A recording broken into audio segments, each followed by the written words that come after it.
Halo anak-anak kami seluruhnya, salam sehat untuk kita semuanya.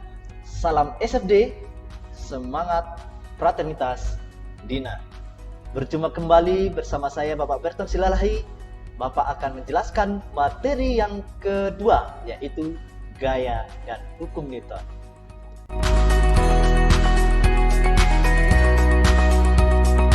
Tentu anak-anak kami pernah melihat benda yang ketika diberikan tenaga akan berubah bentuk, atau ketika benda bergerak akan berubah arahnya, dan juga ketika diberikan tenaga akan bergerak.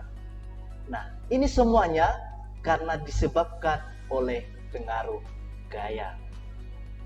Jadi pokok bahasan kita kali ini yaitu pengertian gaya, macam-macam gaya, alat ukur gaya, satuan gaya, dan hukum Newton. Apa itu gaya? Gaya adalah tarikan atau dorongan yang dilakukan atau yang diberikan pada suatu benda.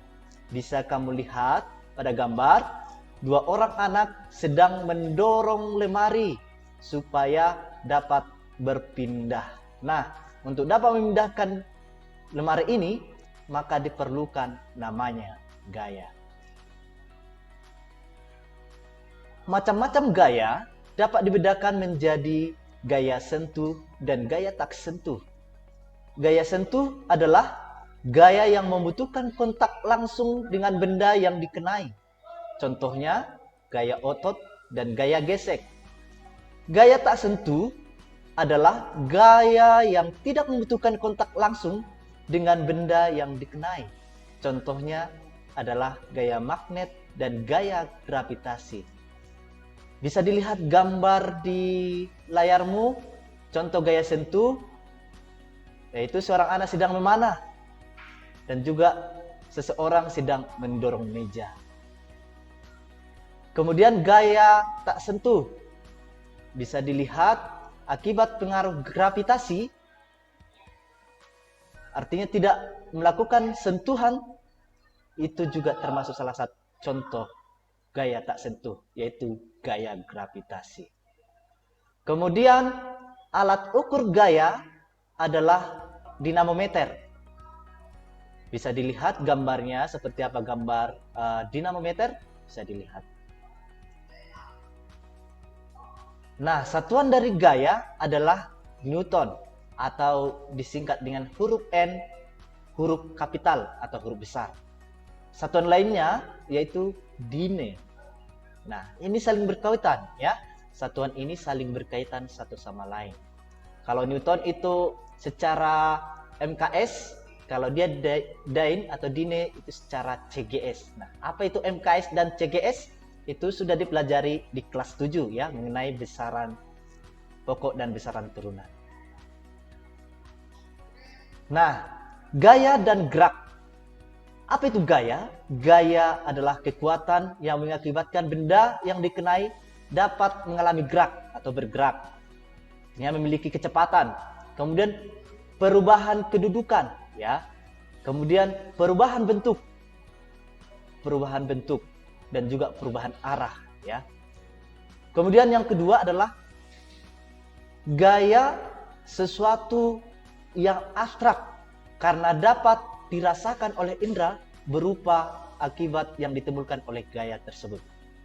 Sedangkan gerak adalah perpindahan kedudukan atau posisi benda, baik perpindahan kedudukan yang mendekati maupun yang menjauhi suatu benda. Gerak merupakan realisasi dari gaya. Nah, sebuah benda dapat bergerak karena dipengaruhi oleh gaya. Jadi hubungan gaya dan gerak itu. Hukum Newton. Hukum pertama Newton yaitu sebuah benda dikatakan lembab jika pada benda itu tidak ada gaya yang bekerja pada benda, maka resultan gaya yang bekerja sama dengan 0. Sehingga benda tersebut tetap dalam keadaan diam atau bergerak lurus beraturan. Hukum kedua Newton. Percepatan yang ditimbulkan oleh gaya yang bekerja pada suatu benda, besarnya berbanding lurus dan searah dengan gaya itu dan berbanding terbalik dengan massa benda. Hukum yang ketiga, namun sebelum masuk ke hukum yang ketiga, ada rumus hukum kedua Newton, yaitu sigma A sama dengan sigma F per M. A itu sama dengan percepatan, sigma F itu adalah resultan atau jumlah gaya, M itu adalah massa benda. Hukum ketiga Newton. Apabila benda pertama mengerjakan gaya pada benda kedua, maka benda kedua juga mengerjakan gaya pada benda pertama. Sama besar dan berlawanan arah dengan gaya pada benda pertama. Nah, demikian materi yang bisa Bapak jelaskan tentang gaya dan hukum Newton. Semoga anak-anak kami dapat paham dan mengerti. Setelah ini silahkan diselesaikan Google Form-nya yang ada di LMS dan menyelesaikan dengan baik. Cukup dengarkan video ini dan mengerjakan Google Form-nya supaya hasilnya benar dan memuaskan.